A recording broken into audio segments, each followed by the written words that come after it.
Behind me is Dorothea Dix Hospital in Raleigh, North Carolina, or what remains of it. It was originally called the North Carolina State Hospital for the Insane. The original building admitted its first patients in 1856.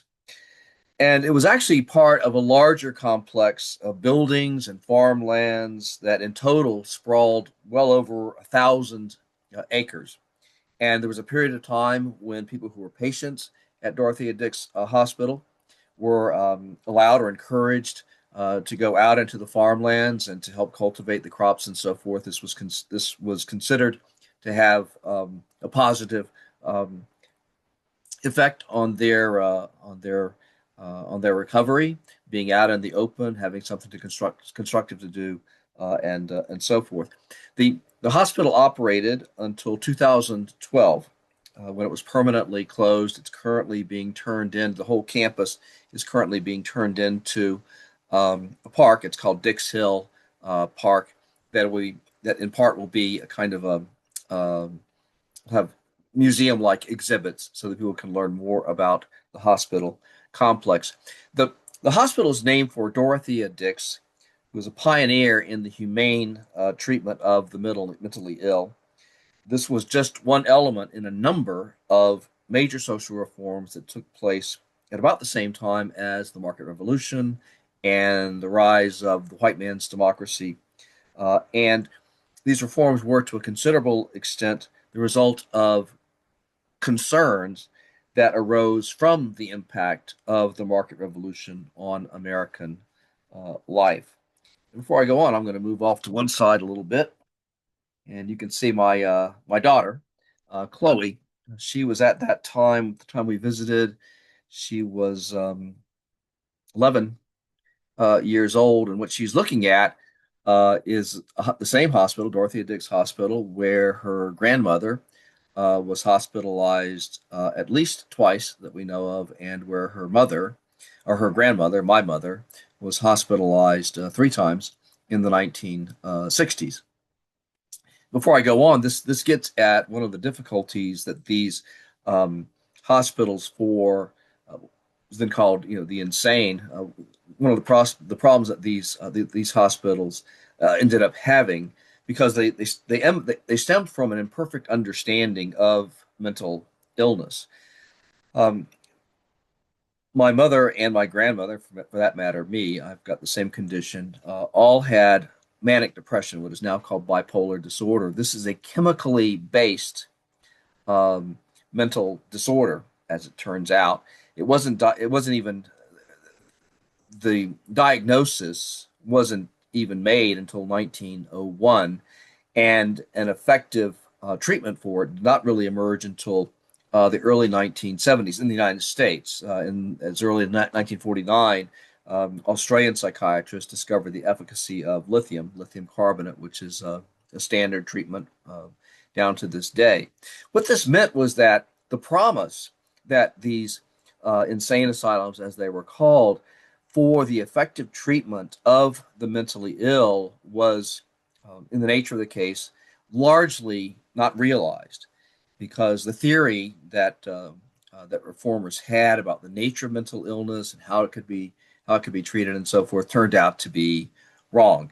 So that so that states like North Carolina that created these hospitals for the insane and were promised in result that their citizens, who had to go to these hospitals, would be cured and would be functioning members of society. Once it became clear that this was not going to be the case, these these institutions were allowed to decay. They were no longer taken good care of.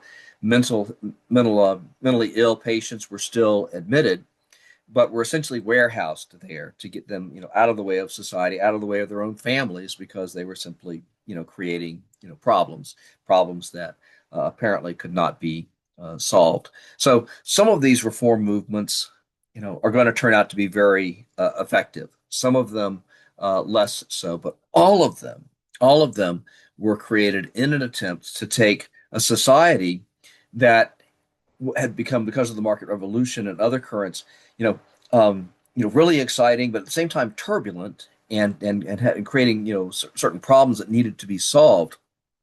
Um, this is the spur behind the reform movements, and again, their success or lack thereof varied, but they were all considered to be important efforts to be made. I'm going to share the screen with you now.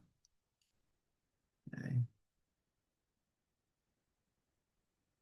There we go. Here are the terms. We're actually going to start by looking at immigration, which goes on at the same time as the market revolution. People in Europe discover that there are real opportunities in the United States. You get a tremendous amount of immigration during this period.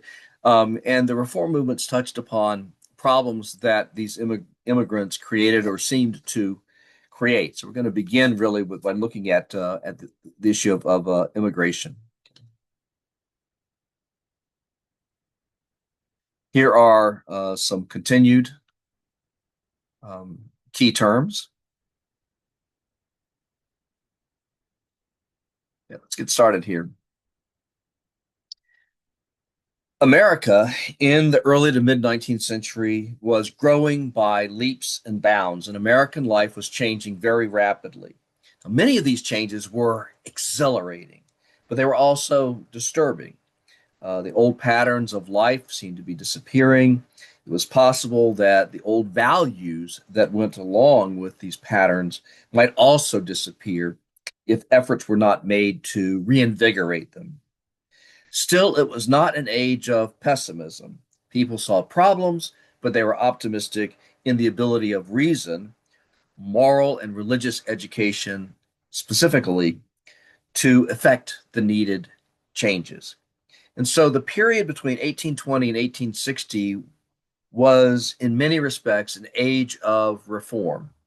And the point where you see the emergence in early form of a recognizably modern American society. Now, let's look here at immigration. This is a kind of a prologue to the reform movements. It also, stems very much from the market revolution, um, and there were a few immigration. There were a few issues. There were a few barriers to immigration when the United States was first came into being. The Naturalization Act of 1790 was really the only law that had a bearing on the question of immigration. And it said only that naturalization, that is the ability to immigrate and become a citizen, was available, quote, to free white persons of good character. So we're talking really about Europeans, of good character. They were allowed to immigrate. Becoming a citizen in that era was relatively simple. There was a 2 year residency requirement in the United States and 1 year of residence in the state in which one expected to be a citizen. And at that point, an alien, an immigrant, would apply for citizenship by filing a petition of naturalization, is what it was called, and they could do this, quote, in any common law court of record that had jurisdiction over their residents. So if they're a resident of Ohio, they could go to any common law court and fill out this petition for naturalization. Then what would happen is there wasn't any kind of test or anything along those kinds of lines. The court would administer an oath of allegiance to support the U.S. Constitution. And then the applicant's children up to the age of 21 would also be naturalized in this process. A court clerk was to record these proceedings and, quote, thereupon such person shall be considered as a citizen of the United States. You know, I will say that this definition of citizen of the United States was really kind of squishy. And it was not until the passage of the 14th Amendment in 1868 that a definite definition of citizenship at the federal level was made. And this this definition, as we're going to see with the 14th Amendment, basically said that with very few exceptions, anyone born in the United States and subject to its laws and so forth was, from the time that they were born, a citizen of the United States. Well, and you'll also find that around that this essentially open immigration, open borders policy, if you will, continued into the early part of the 20th century. And only then did you begin to get laws put in place that restricted the number of people who could immigrate, what countries they could come from and could not come from, and so forth. So you only begin to see the emergence of immigration laws in the sense that we understand them today begin to emerge, and sort of the elimination of a de facto open border policy from the way that the United States handled immigration. There were big um, increases in population during this period, both through natural increase of the population already in the United States, and also from immigration, especially by the Irish in the 1840s, but also people from Germany. Uh, Between 1831 and 1840, immigration more than quadrupled to a total of 600,000. These included about 207,000 Irish, about 152,000 Germans, along with 76,000 British and 46,000 French. You certainly don't have to memorize these figures. I just want to give you an idea of the scale involved. But this this immigration, which was going to spike so much, so much afterward, you can see that the real jump occurs from 1845 on into 1850 and 1855. Um, Even this early stage of immigration brought about the first great wave of nativism. And nativism is characterized by a strong suspicion of immigrants based on their ethnicity and or their religion, and the belief that these immigrants would not or could not assimilate into the United States. And this is a theme that recurs over and over again. That if you are of Irish background, there was a time when natives people already, or really whites already in the United States, looked askance at your ancestors. If you have a German ancestry, there was a time when people already in the United States looked askance at your ancestry. And if you're Italian, the same is true. And if you're Slavic, the same is true. And if you're Jewish, then the same is true of you, regardless of what part of Europe that you came from, and so on. People already in the United States had a sort of proprietary attitude toward their presence in the United States. And even though they had ancestors who at one point or another had immigrated, they considered themselves to be real Americans, and immigrants as being, in effect, some kind of usurper. Between 1820 and 1840, as I said, over 250,000 Irish immigrated to the United States. But the Great Famine in Ireland, which I'll talk about in a moment, produced the massive spike that you see. This Great Famine in Ireland went from about 1845 to 1852. Um, and the major factor was a potato blight, so that the Great Famine is often called the Irish potato famine. Um, the Irish were a poor people. They were the Irish were a colony of Great Britain. They were oppressed in many kinds of ways. There was an intentional British policy to keep them impoverished. So they were always, living at a low level. Food insecurity was a big thing, and the potato was an important part of their diet. When you get this potato blight, and you can see the effects of it on that potato there, it generated about 1 million deaths, as many as 1 million deaths from starvation. And in order to avoid this, there was a massive Irish diaspora to Great Britain, to other parts of Europe, and then 1.7 million Irish who immigrated to the United States. It's out of 2.5 immigrants in all. That is, say, immigrants from Ireland to other places. Um, if you live in Ireland, this the impact of this famine is something that is a really strong cultural memory. And this Irish diaspora, the effects of it continue down to this day because once elsewhere, um, many of these Irish um, still respected their Irish roots, still remained in touch with those back in Ireland, and vice versa. But look at what happens to the Irish population as a result. It's 8.6 million in 1845. It dropped to 4.1 million, so by more than half by 1900. And even as of 2 years ago, the latest figures I could find, the population of Ireland, not counting Northern Ireland, which remains a part of Great Britain, was 7.1 million.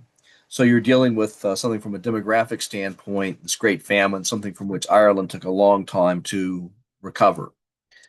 From an American perspective, or a nativist perspective, I should say, the Irishmen were a threat in two respects.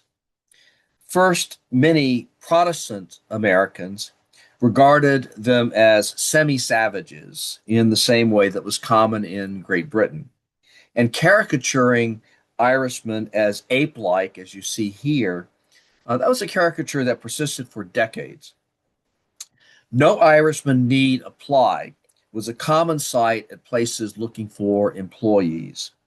And thanks to British oppression in Ireland, the Irish tended to have few skills and little education. And consequently, when they came to the United States, most of them initially were unskilled laborers. The Irish, in turn, were ferociously prejudiced against African Americans, whether slave or free.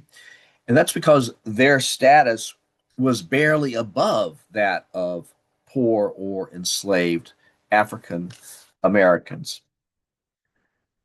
To give you an idea of the intensity of this prejudice against the Irish by Protestants, and the United States consisted overwhelmingly of Protestant Christians during the colonial period and on into well into the 19th century. Here we have a classified ad, and it illustrates requirements for a nanny who had to be Protestant, preferably Scottish.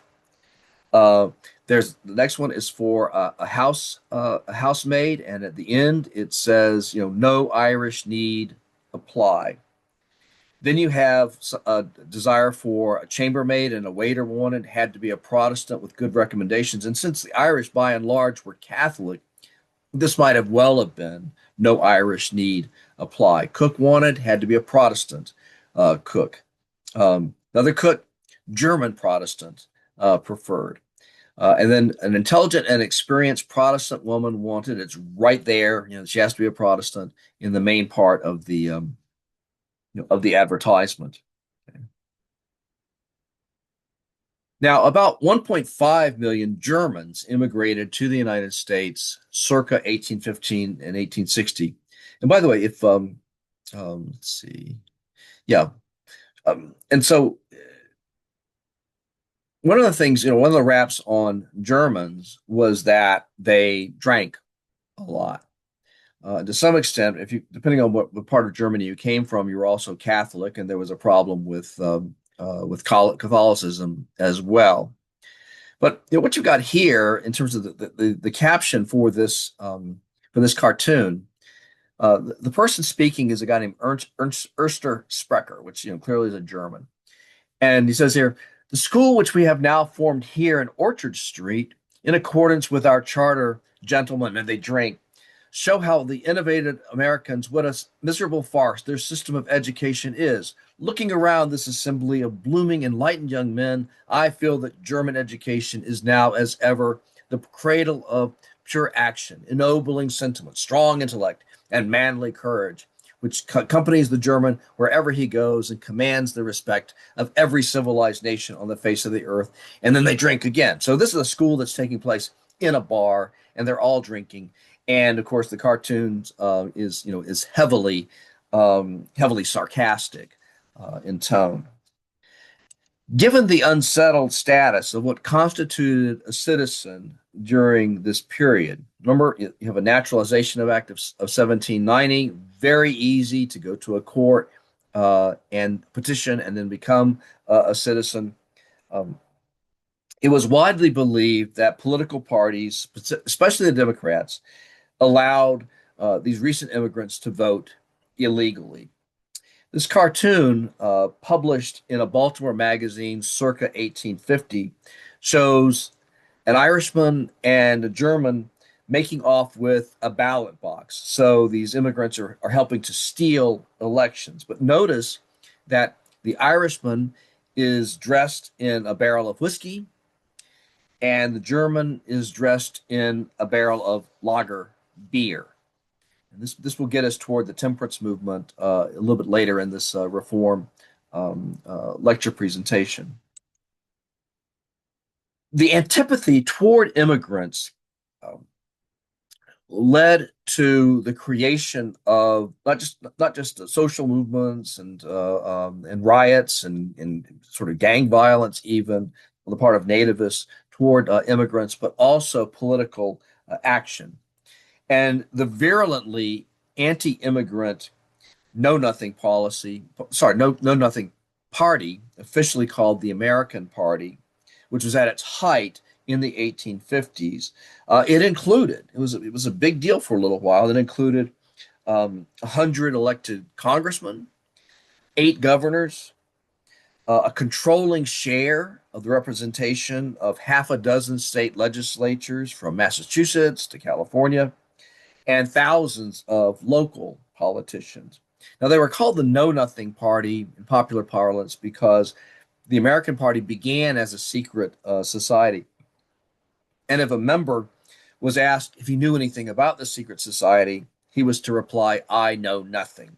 So the Know Nothing Party is what people commonly call this thing, even though officially it was the American Party.